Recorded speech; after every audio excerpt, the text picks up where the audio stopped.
L'enfant de 6 ans a dit « Maman est dans ce placard » et lorsque la police l'a forcé, ils sont restés silencieux. Cette fin d'après-midi à Savannah était plongée dans un silence sombre, comme si la ville elle-même retenait son souffle. Le soleil avait perdu son éclat aveuglant, offrant des reflets jaunes pâles à travers les feuilles des orangers bordant le trottoir. Une légère brise agitait les rideaux fins derrière les volets des fenêtres, et le chant habituel des oiseaux se faisait rare, c'était un de ces jours où rien ne semblait se passer. Puis Lucas est apparu. Il avait 6 ans, les cheveux en bataille, pieds nus et vêtu d'un haut de pyjama délavé à traîne. Il se tenait devant le portail de la maison de Madame Evelyne, serrant contre lui un ours en peluche beige usé. Parfaitement immobile, il regardait droit devant lui comme une statue de bois, jusqu'à ce qu'il dise d'une voix étrangement claire « Maman est dans ce placard ». Evelyne pressa une main contre sa poitrine. Son cœur battait fort. Elle fronça les sourcils et scruta l'allée déserte. « Lucas, que fais-tu ici ? Tu n'as pas froid comme ça » demanda-t-elle en s'avançant. Le garçon ne la regarda pas. Il répéta simplement « Le placard de notre maison. Ma mère n'arrive pas à ouvrir la porte. » Son ton était posé, ni panique, ni larmes, et ce calme surnaturel fit frissonner Evelyne. Elle lui toucha doucement l'épaule. « Tu es somnambule ? Où est ta mère ? Tu as fait un cauchemar ? » « Non, madame. Je suis réveillé, » répondit Lucas. « Je suis debout depuis ce matin. Maman est encore dans le placard. » Evelyne se dépêcha d'appeler John, un enseignant à la retraite au bout de la rue. Moins de 5 minutes plus tard, John arriva, essoufflé, accompagné de mademoiselle Martha, une femme célibataire d'une quarantaine d'années qui jouait souvent avec Lucas. « Pourquoi as-tu laissé le garçon ici » demanda John, essoufflé. « Il dit que sa mère est enfermée dans le placard » répondit Evelyne. « Bon Dieu !» Martha s'accroupit à côté de Lucas et lui parla doucement. « Peux-tu ouvrir ta porte d'entrée ? » « Je ne peux pas, » dit-il sans regarder personne. « C'est fermé de l'extérieur. » John essaya le portail, un nouveau cadenas à combinaison le maintenait fermé. Aucun voisin n'en avait jamais vu un auparavant. Martha appela la police et, moins de 20 minutes plus tard, une voiture de patrouille arriva. Les agents Gabriel et sa compagne Lorraine en sortirent. Lucas resta au portail, les yeux toujours fixés sur sa maison. Le garçon dit qu'il y a quelqu'un à l'intérieur, observa Gabriel. Il dit que sa mère est enfermée dans le placard, répondit Martha d'une voix chuchotée. Lorraine s'agenouilla à côté de Lucas. Quel placard ? La grande contre le mur, dans la chambre. Elle ne me répond plus. Gabriel sortit des outils pour forcer la serrure. Le portail s'ouvrit brusquement et ils entrèrent. La maison était étrangement silencieuse, pas de télévision, pas d'appareils électroménagers bourdonnants. Gabriel entra dans le salon, Lorraine le suivant de près, Martha portant Lucas. Tout était rangé et impeccable. Sur la table de la cuisine, une tasse de café, froide comme la pierre, était posée. Le réfrigérateur était rempli. Le téléphone d'Anna reposait sur une étagère, toujours en charge. Sur la cuisinière, une casserole de soupe avait bouilli mais n'avait pas brûlé, comme si quelqu'un s'était éloigné quelques instants plus tôt. Lorraine ouvrit la porte de la chambre.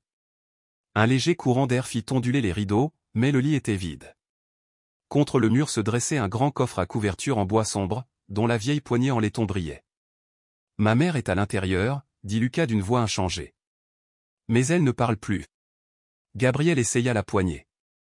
Elle était fermement vissée, aucune trace d'effraction. Il murmura « Qui ferme un coffre à couverture comme ça ?» Lorraine sentit la pièce devenir suffocante. Gabriel fit signe à un autre agent, Georges, technicien en police scientifique, d'aller chercher un tournevis. Martha emmena Lucas dans le jardin pour qu'il ne voie pas. Lucas murmura « Je veux rester avec maman. »« Ta mère ira mieux bientôt » mentit Martha. Les 3 vis du coin inférieur sortirent en premier. À chaque tour, une odeur d'humidité et de moisi, mêlée à une odeur métallique et fétide, s'échappait. Lorraine porta la main à son nez. « Qu'est-ce que c'est que cette odeur ? » « Continue » exhorta Gabriel, la voix brisée. Le couvercle se souleva enfin. À l'intérieur, c'était le noir complet. Gabriel alluma sa lampe torche, le faisceau éclaira un corps recroquevillé dans une couverture, les genoux repliés sur la poitrine, les longs cheveux emmêlés comme un voile sur le visage. Le corps était raide, pas de sang, pas d'échymose, juste la mort. « C'est ma mère » cria Lucas depuis la porte. « Je n'ai pas réussi à ouvrir le coffre. Personne ne parlait. La pièce semblait soudain incroyablement petite, bien que les 4 murs n'aient pas bougé. L'odeur de décomposition, de couettes humides et de doublures laquées leur collait à la gorge. Gabriel fit signe à Georges de photographier la scène pendant qu'il transmettait le rapport par radio. Femme, entre 35 et 40 ans, recroquevillée dans une couverture, aucun traumatisme visible, rigidité cadavérique prononcée, espace clos, hypoxie possible comme cause principale. Lorraine ne dit rien, fixant les pieds nus qui dépassaient de la couverture, les orteils repliés vers l'intérieur, les ongles teintés de bleu. On a appelé le médecin légiste, grinça-t-elle. En route. Quelques minutes plus tard, le docteur Simon Roberts arriva, un homme discret fort de 17 ans d'expérience. Agenouillé près du corps, il fronça les sourcils en voyant la posture recroquevillée d'Anna et les épaisses couvertures. Elle était peut-être vivante lorsqu'elle a été placée à l'intérieur et asphyxiée. Aucun signe de lutte, elle a peut-être perdu connaissance prématurément par manque d'oxygène ou a été frappée avant. On ne peut pas encore le savoir. Je dois l'examiner à la morgue. Gabriel remarqua tout. Lorraine sortit et trouva Lucas toujours en train de jouer avec sa brindille. Elle s'assit à côté de lui. « Lucas, peux-tu me dire comment ta mère est entrée dans le cabinet ?»« Je ne sais pas. Quand je me suis réveillé, elle n'était pas au lit. Je l'ai cherchée dans tous les coins, me penchant près du placard et frappant à sa porte en bois, personne n'a répondu. « As-tu vu un étranger dans la maison ?» demandai-je avec insistance. Le regard du garçon s'égara. « Oui, murmura-t-il, mais je ne suis pas censé le dire. » Lorraine s'accroupit à côté de lui, l'inquiétude se lisant sur son visage. « Pourquoi ne peux-tu pas nous le dire ?» Il déglutit difficilement, la voix tremblante. L'homme a dit que si je me comportais bien, maman se réveillerait. Cette simple confession nous a tous glacés. À l'intérieur, Lorraine et Gabriel échangèrent un regard déterminé. Le chef de police Matthew Barnes arriva alors, une grande silhouette couronnée d'une barbe grise, le regard enfoncé, scrutant la pièce d'une voix ferme comme l'acier. « Ce n'est pas un accident. Je veux tous les noms, parents, amis, voisins, tous ceux qui ont les clés, tous ceux qui sont entrés. Il y a quelque chose d'étrange ici. » Lorraine prit la parole avant tout le monde. « Le cadenas est neuf. Elle n'en a jamais utilisé un comme ça. » Gabriel s'approcha du meuble et en inspecta le bois. Quelqu'un l'a verrouillé de l'extérieur. C'est un homicide. Il désigna des traces de vis récentes et des rayures sur la surface. Vérifiez les reçus de quincaillerie, les réparations de meubles, tout ce qui s'est passé ces 3 derniers mois. Du porche, une voix tremblante s'éleva. Un charpentier nommé Raymond Owens, appela John, le vieux voisin. Il est passé il y a 2 semaines. Lorraine et Gabriel échangèrent un regard tandis que Martha se remémorait l'avertissement d'Anna le mois dernier. Il rôdait dans mon jardin. Je lui ai dit que j'appellerais la police. Lorraine acquiesça. Il faut l'interroger maintenant. À la tombée de la nuit, le corps d'Anna fut emporté. Le petit Lucas, serrant toujours son ours en peluche contre lui, était assis sur les genoux de Martha, les yeux écarquillés et hantés. À l'arrière de la voiture de patrouille, Lorraine tenait son carnet et répétait « L'homme m'a dit que si je me comportais bien, maman se réveillerait. Les enfants n'inventent pas ça. » La voix de Gabriel était basse mais assurée. Quelqu'un lui a parlé pendant qu'elle mourait. Ce doit être Raymond. Le lendemain matin, ils firent venir Raymond Owens, un homme chauve à la mâchoire carrée et au regard froid. « Vous avez réparé une armoire pour Anna Thompson ?» demanda Gabriel. Raymond hocha la tête. « Il y a environ 2 semaines. La charnière était cassée, alors je l'ai réparée. »« Tu es entré dans sa chambre ?» insista Lorraine. « C'est là que se trouvait l'armoire. » Il haussa les épaules. « Oui. Après avoir fini, je suis rentré chez moi. C'est tout. » Lorraine l'observa, les yeux plissés. Elle était enfermée dans ce placard, peut-être vivante. « Le savais-tu ?» Raymond ne broncha pas, « J'ai fait le travail pour lequel j'étais payé. Si elle est morte, ce n'est pas mon problème. » Gabriel se pencha. « On t'a déjà accusé d'intrusion, n'est-ce pas ?» Les lèvres de Raymond s'étirèrent en un sourire glacial. Aucune condamnation. Juste des rumeurs. De retour au quartier général, l'équipe chargée des preuves a rapporté, pas d'empreinte digitale, pas de cheveux, pas de fibres, aucune trace de Raymond. L'armoire avait été nettoyée, le sol impeccable. Le coroner a confirmé la suffocation dans les 30 minutes suivant l'internement. Nous savons qui a fait le coup, mais nous ne pouvons pas le prouver. Lucas est allé vivre chez tante Lucie, la sœur cadette d'Anna. Il n'a pas pleuré. En quittant la maison, il a murmuré « Maman rentre toujours à la maison, mais seulement dans mes rêves ». Raymond Owens a été libéré au bout de 3 heures. Aucune preuve, aucun témoin, aucune déclaration recevable d'un enfant de moins de 7 ans. Gabriel a failli frapper du poing sur le bureau. Ce soir-là, Lorraine était seule, rouvrant chaque dossier. Une note décolorée attira son attention, un reçu de réparation signé par Raymond Owens, tamponné 18 jours auparavant. Dans la marge, quelqu'un avait écrit « Charnière remplacée, demande de verrou, armoire à sécuriser entièrement pour plus de sécurité ». Elle attrapa son manteau et se précipita chez Gabriel. Il était encore debout, sirotant un café froid. Elle lui tendit le ticket de caisse d'un ton pressant. Pourquoi demanderait-on qu'une armoire soit hermétiquement fermée? Gabriel fronça les sourcils. Elle n'a rien demandé, il a ajouté ça pour se couvrir. Il faut qu'on le confirme. Avant l'aube, il se tenait devant l'atelier de Raymond. La porte en bois s'affaissait sur ses gonds, la plaque signalétique pendue de travers. À l'intérieur, la poussière recouvrait tout, sauf les outils, qui brillaient comme s'ils avaient été récemment utilisés. Un voisin âgé regarda par la fenêtre. « Vous cherchez Raymond ? Je suis l'agent Lorraine, et voici mon partenaire Gabriel.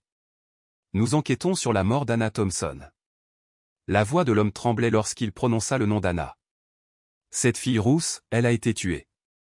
Je n'en ai jamais beaucoup parlé, mais je l'ai vue faire les 100 pas sur son balcon, la nuit, en train de fumer.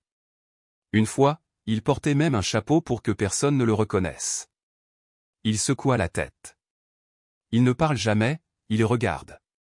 De retour au poste, Lorraine a ressorti des plaintes antérieures, 3 rapports officiels en 5 ans en flânage, harcèlement, voyeurisme tous rejetés pour manque de preuves. Elle a réitéré la déclaration d'Anna datant d'il y a 4 mois, il se tenait dans mon jardin, regardant par la porte vitrée. Quand je lui ai demandé pourquoi, il a juste souri et s'est éloigné. Je veux que cela soit consigné. Lorraine serra le papier contre son cœur, la terreur s'installant en elle. En fin d'après-midi, ils retournèrent dans le quartier, la tante de Lucas les attendait avec l'ours en peluche du garçon. Lucie ouvrit la porte, l'air épuisé.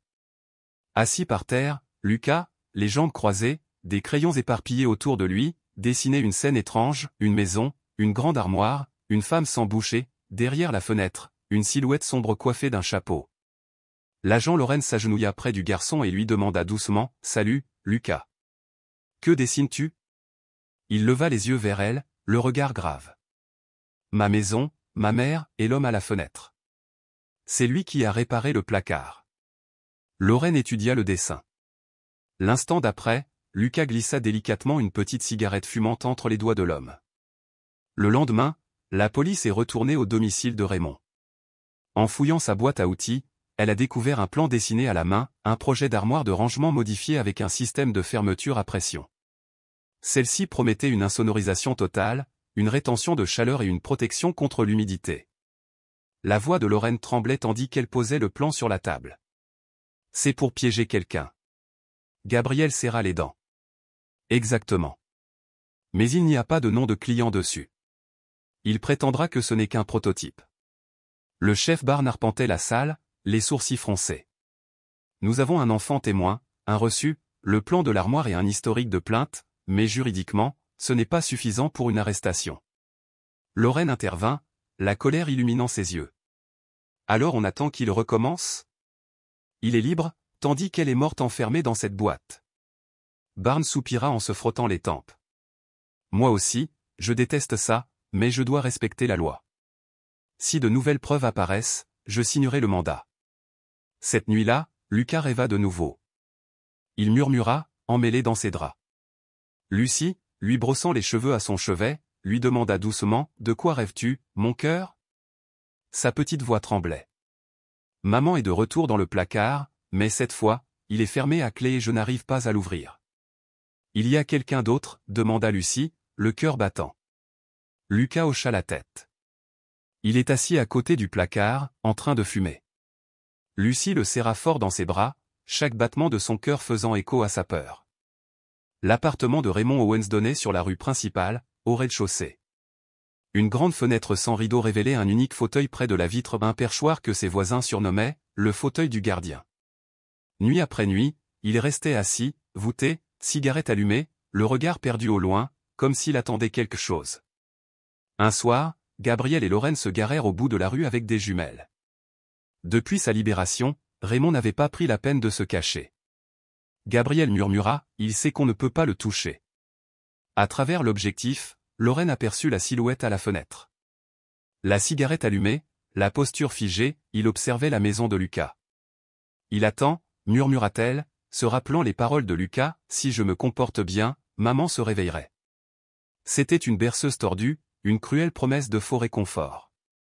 Le lendemain, ils rendirent visite à Teresa Jameson, l'ancienne institutrice de Lucas. Cette femme d'une trentaine d'années, douce, se souvenait de Lucas comme d'un homme calme et perspicace. Il dessinait des choses sombres, dit-elle. Une fois, il a mentionné Raymond. Il a dit, l'homme qui répare les placards se tient devant ma fenêtre la nuit. Je pensais qu'il imaginait quelque chose, jusqu'à ce que je me trompe. De retour au poste, Lorraine a épinglé le dessin de Lucas à côté du plan de l'armoire et des photos de la scène de crime. Gabriel a souligné les détails effrayants, la silhouette, la cigarette, la serrure de l'armoire.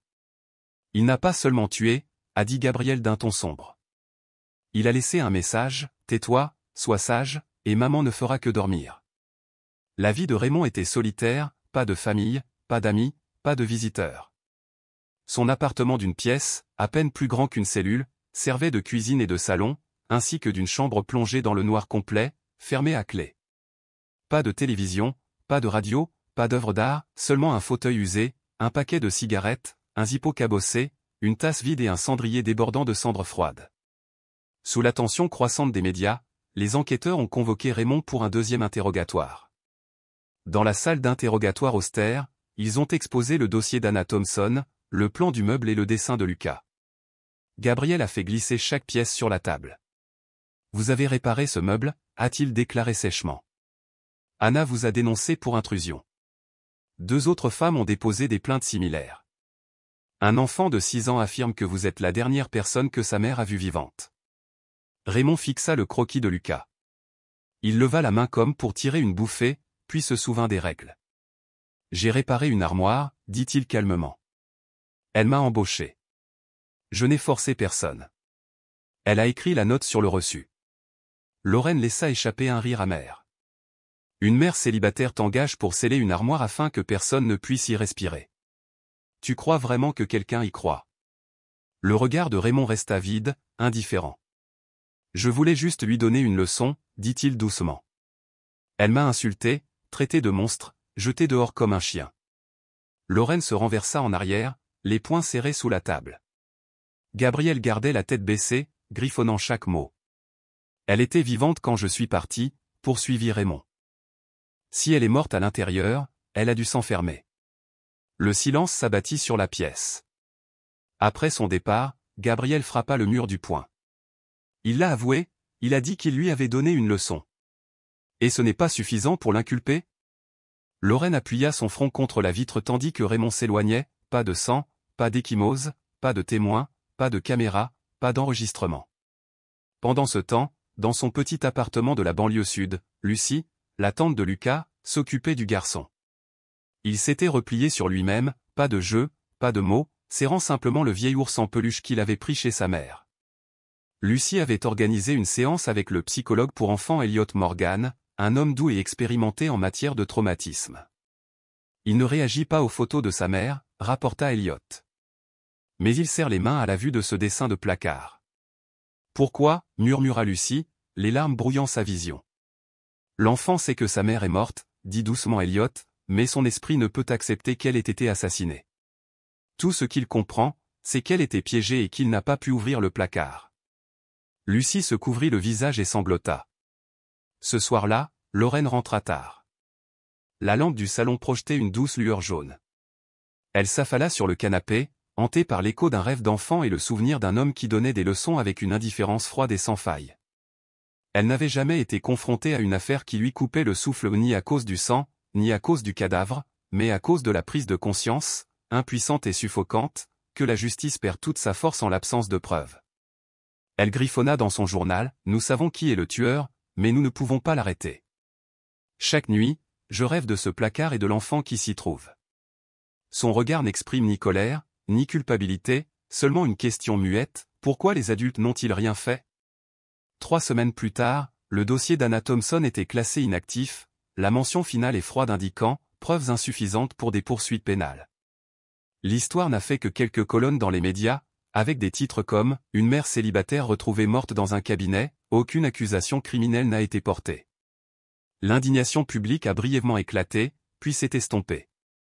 Un seul article a persisté, un article de la jeune journaliste Irene Nelson, qui avait autrefois interviewé Anna pour « Femme dans la ville ». Irene a écrit, elle m'a dit, je n'ai pas peur de vivre seule, j'ai peur que personne ne m'entende quand j'ai besoin d'aide. Maintenant, plus personne ne m'entend. Lorraine refusa d'accepter cette défaite. Elle lança une enquête secrète, épluchant tous les dossiers concernant Raymond, revisitant les témoignages et retraçant les dernières courses d'Anna. À l'épicerie qu'Anna fréquentait, elle coinça le facteur. Un livreur de pizza, Daniel, se souvint, je l'ai livré chez elle une fois.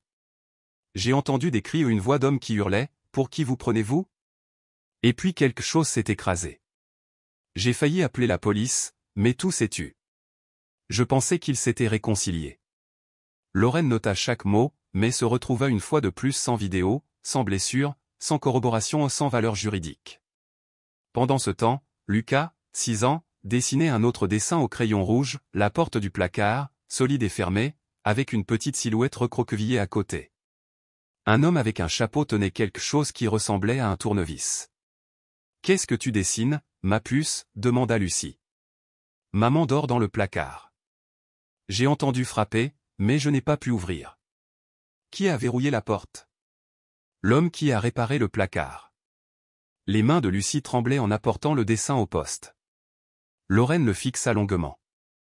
Le garçon se souvient, petit à petit, de chaque son, de chaque détail. Gabriel était assis à côté d'elle, un stylo à la main. Il entoura la silhouette tenant le tournevis sur le croquis et griffonna le dossier en marmonnant, « Nous n'avons toujours pas trouvé le tournevis. » Mais toutes les pistes étaient sans issue. Raymond Owens vivait toujours dans le même appartement, assis à sa fenêtre chaque soir, telle une ombre projetée sur le quartier. Personne n'osait le fixer trop longtemps. Quelqu'un avait un jour jeté des œufs à sa porte une seule fois au quart, lorsqu'il le faisait, Raymond se leva simplement, sortit et le fixa sans colère ni surprise. Son regard était vide, comme si la mort d'Anna était survenue il y a longtemps et qu'il attendait maintenant la prochaine tragédie. Lorraine se sentit s'effondrer. Si c'était un vol qui avait mal tourné, dit-elle à Gabriel, on aurait des dizaines de théories. Mais c'était un meurtre prémédité, et il a effacé toute trace avant même qu'on se rende compte qu'un crime avait été commis. Gabriel fuma 3 cigarettes en un quart d'heure, tapant du pied sur le bureau. On sait qu'il l'a fait, insista Lorraine, mais la loi n'accepte pas l'intuition comme preuve. Une réunion d'urgence fut convoquée, présidée par le chef Matthew. La presse exige des réponses, dit-il. Il nous faut une résolution. Si aucune nouvelle preuve n'apparaît d'ici 2 semaines, le dossier est définitivement clos. Lorraine serra les dents. Alors on le laisse libre alors qu'un petit garçon de 6 ans ne peut même pas parler normalement à cause de lui. La justice, répondit Matthew, exige plus que des certitudes. Elle exige des preuves. À la maison, Lucie se sentait épuisée.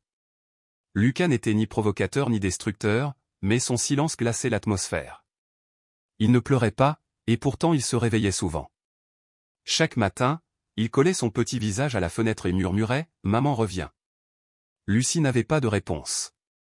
Un après-midi, Lucie le trouva debout devant l'armoire, portes grandes ouvertes. « Lucas, que fais-tu » demanda-t-elle. Il répondit calmement « Je vérifie. Celle-ci n'a pas de serrure. Maman ne peut pas être coincée ici. » Ce soir-là, Lucie alla voir le docteur Elliott. Il répète le même schéma, dit-elle, la voix brisée. Il vérifie les placards, il rejoue le rêve. Il ne croit pas qu'elle soit morte, il croit qu'elle est cachée, qu'on peut encore la retrouver. Qu'est-ce qu'on fait, supplia Lucie.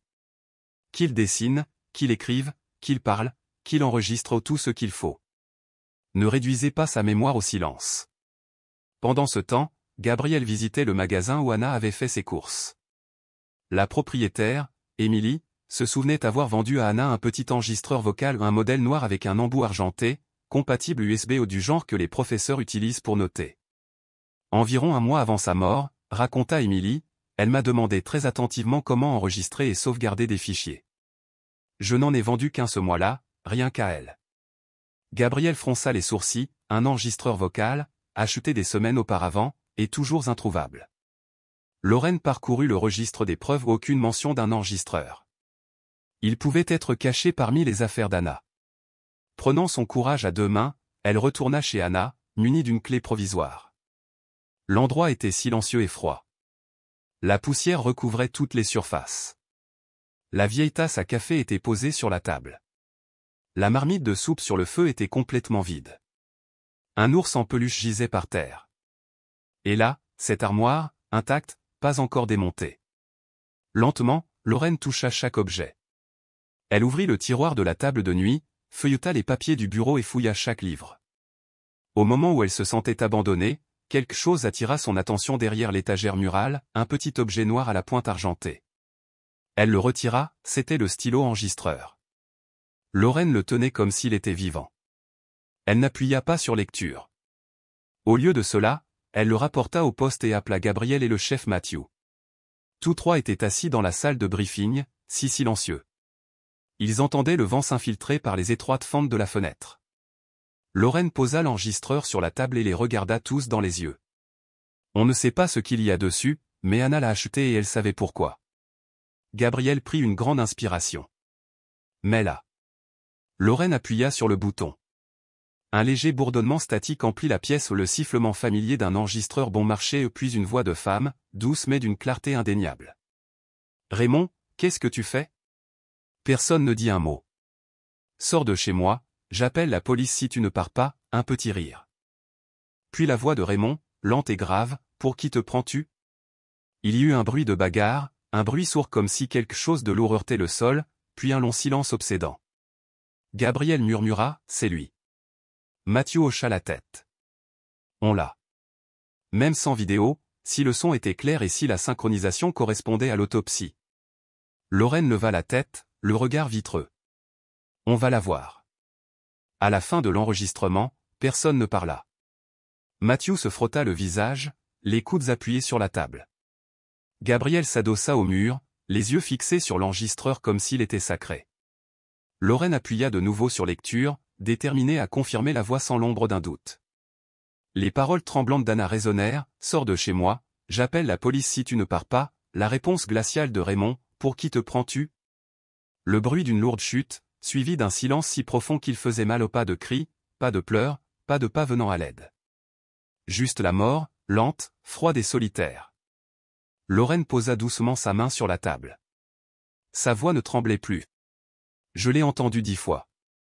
Au début, j'espérais qu'Anna crierait, qu'il y aurait quelque chose ou n'importe quoi qu'on pourrait utiliser pour la sauver. Mais plus je l'écoutais, plus je comprenais qu'elle savait ce qui allait arriver. Elle nous a laissé la seule chose qu'elle pouvait. Matthew hocha la tête. Nous allons demander un mandat d'arrêt d'urgence. L'enregistrement est une preuve indirecte, mais elle est solide. Nous comparons la voix au compte rendu d'interrogatoire et la comparons à la chronologie de l'autopsie. Je demanderai une analyse audio et une correspondance des fréquences vocales, a ajouté Gabriel.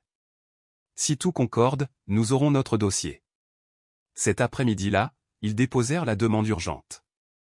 Le tribunal de district de Savannah l'approuva dans les 6 heures et, à 21h47, le mandat d'arrêt était en main. Lorraine et Gabriel se rendirent une dernière fois au domicile de Raymond. Il ouvrit la porte sans surprise, sans rien dire. Lorraine lut le mandat. Raymond Owens, vous êtes en état d'arrestation pour le meurtre présumé d'Anna Thompson. Des preuves indiquent votre implication dans sa mort. Vos déclarations pourront être utilisées au tribunal. Il ne se défendit pas, il expira doucement. Je voulais juste qu'elle me comprenne. Tu comprends que la seule façon de laisser une trace, c'est de tuer quelqu'un. Gabriel lui enfila les menottes. Raymond secoua la tête. Je voulais juste qu'elle ressente la même peur que moi, juste une fois. La nouvelle de l'arrestation s'est répandue comme une traînée de poudre. Une photo floue d'Anna tenant son neveu Lucas dans ses bras a circulé sur les réseaux sociaux sous le #justice pour Anna. Des femmes autrefois harcelées par Raymond ont commencé à s'exprimer. Clara Goodman a écrit « Je l'ai vu devant ma fenêtre pendant 3 nuits d'affilée. J'ai appelé la police.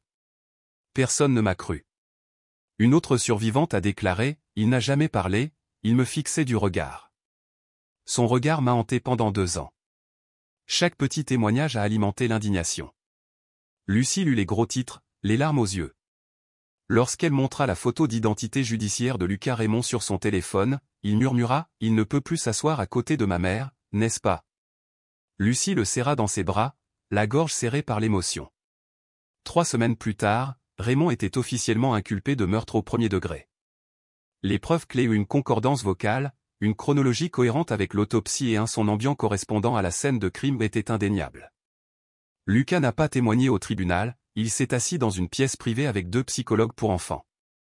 Après avoir écouté l'enregistrement, ils lui ont demandé « Avez-vous déjà entendu cette voix ?»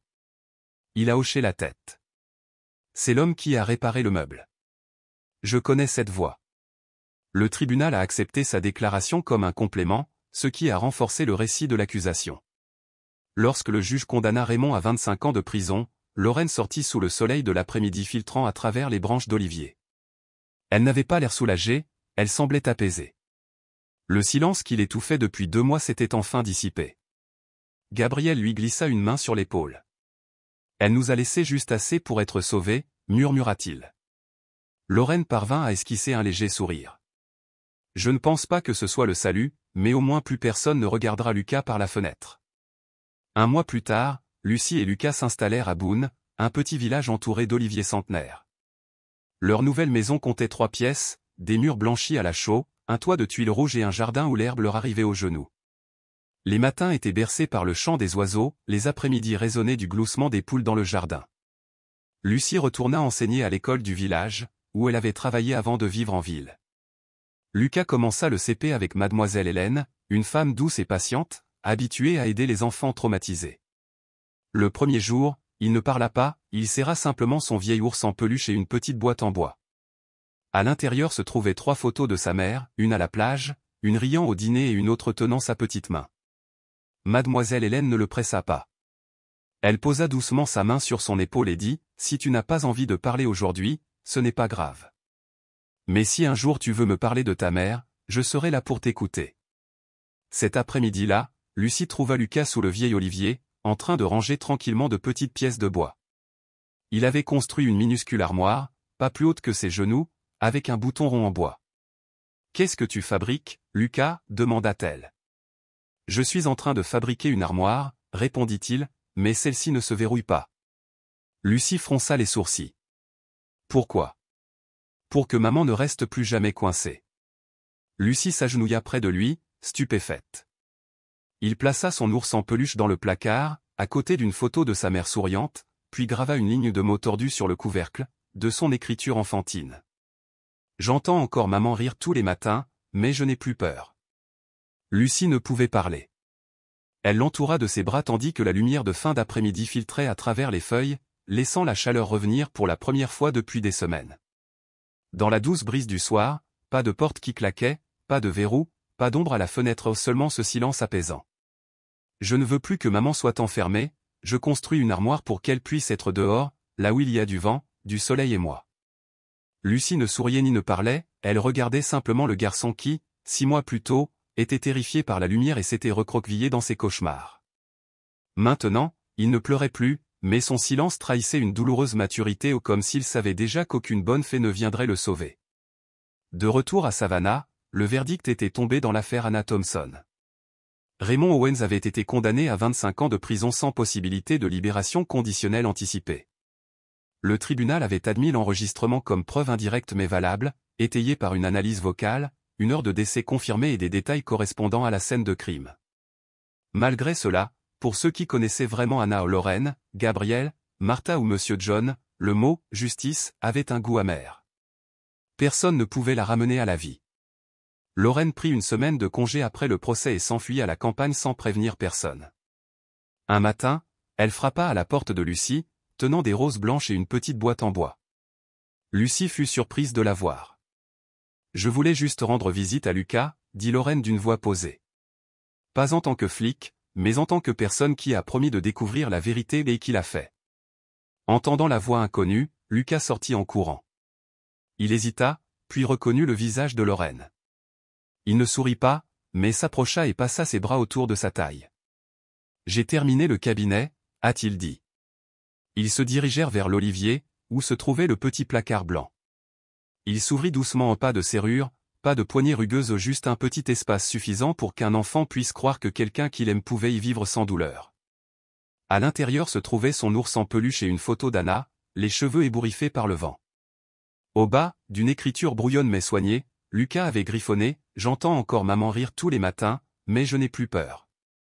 Lorraine s'assit sur l'herbe, ignorant la boue humide sur son uniforme. « Elle te manque » demanda-t-elle. Lucas hocha la tête. « Mais je n'ai plus besoin de la retrouver, car elle est là », dit-il en se tapotant la poitrine. Quelques jours plus tard, Gabriel envoya à Lorraine une simple photo, Lucas pointait l'armoire avant même que la police ne réalise ce qu'elle allait découvrir. Lorraine la scotcha dans son carnet et écrivit en dessous, « Parfois, un enfant de 6 ans voit la vérité que 10 adultes ne croient pas. » Lorsqu'une chaîne de télévision locale lui a demandé de filmer Lucas comme symbole de courage, Lucie a décliné. Lucas a demandé, « Si je raconte mon histoire, quelqu'un d'autre sera-t-il sauvé ?» Le caméraman a acquiescé. « Alors je la raconterai, en commençant par le cabinet. » 3 semaines plus tard, le reportage était diffusé sous le titre « Le cabinet final, l'histoire de Lucas le garçon ». Il parlait peu, mais chaque mot brisait les cœurs. « Je savais que maman ne dormait pas, » dit-il. « Je savais que quelque chose n'allait pas, mais personne ne croyait un enfant de 6 ans.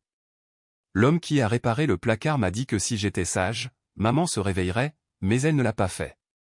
L'agent Lorraine m'a cru, monsieur Gabriel aussi, et ils ont retrouvé la voix de maman. » Après la diffusion, les appels ont afflué au commissariat non pas de questions, mais d'histoires. Des femmes suivies ou réveillées par des bruits de pas ont commencé à s'exprimer. Elles n'avaient plus peur, car si un enfant de 6 ans pouvait révéler ce qui se cachait, elle le pouvait aussi. Dans une revue juridique, l'universitaire Steven Delaney a écrit que l'affaire Anna Thompson soulevait des questions sur les preuves indirectes et la mémoire de l'enfant dans les enquêtes criminelles. Mais au-delà du droit, écrivait-il, c'était une histoire de voix réduite au silence et comment un minuscule stylo enregistreur entre de bonnes mains peut résonner plus fort que n'importe quelle arme à feu. Lorraine a lu l'article de Delaney en attendant à la gare, en route pour une conférence sur les enquêtes sur mineurs. Dans la poche de son manteau, elle portait une réplique du stylo enregistreur non pas pour l'exposer, mais pour rappeler que la justice n'est pas toujours rendue à temps, mais qu'avec de la patience, elle le sera. À la campagne, Lucas grandissait. Il ne fermait jamais les placards quand il jouait, il laissait un petit espace pour que le vent puisse s'infiltrer, comme si quelqu'un à l'intérieur avait besoin d'air. Chaque matin, avant l'école, il posait la main sur le placard près de l'olivier et murmurait, « Aujourd'hui, je serai sage, non pas pour te réveiller, maman, mais pour que tu puisses dormir tranquille. » Pour le 7e anniversaire de Lucas, Lucie organisa une petite fête. Le gâteau maison était décoré d'une image du placard ouvert au soleil. Personne n'a pleuré, seulement des rires sincères. Lorraine envoya une carte de Savannah, « Ce garçon a rétabli la justice d'un seul doigt, et nous, les adultes, devons apprendre à faire confiance à ce genre de geste. » Ce soir-là, alors que le soleil baissait, Lucas était assis seul près du placard. Le vent soulevait la poussière d'olive autour de lui. Il ouvrit la porte, y déposa un bonbon et la referma doucement en pas de loquet, pas de serrure, juste une porte, et à l'intérieur, l'endroit où sa mère souriait toujours. Raymond Owens est resté emprisonné à Lexington, vivant mais oublié sauf dans les documents juridiques et les cours de psychologie médico-légale. Interrogé lors d'un entretien interne sur ce qu'il ferait différemment, il a simplement répondu « Je pensais que le cabinet cacherait tout, mais j'ai oublié que toutes les portes finissent par s'ouvrir. » Et c'est ce qui s'est passé, non pas pour dissimuler la mort, mais pour révéler la vérité. Un enfant de 6 ans a refusé d'abandonner, une mère n'a pas voulu se taire, et une communauté a appris à écouter les plus petites voix. Un matin d'automne, Lucas retourna à l'olivier et ouvrit le placard. Il épousseta l'ours en peluche, le remit en place et se leva en prenant une grande inspiration. Le soleil se leva et, du fond de son cœur, il entendit le rire de sa mère cette fois, il ne lui fit pas mal. Ce n'était que de la lumière. Cette histoire nous rappelle que la justice peut tarder à venir, mais qu'il ne faut jamais l'abandonner. Un enfant qui semblait fragile est devenu la voie ultime pour révéler la vérité, la foi, la patience et même le plus petit acte de courage peuvent briser le silence et apporter la lumière. Ne sous-estimez jamais les paroles d'un enfant et rappelez-vous, aucun crime ne peut rester caché derrière une porte si quelqu'un ose l'ouvrir et l'écouter.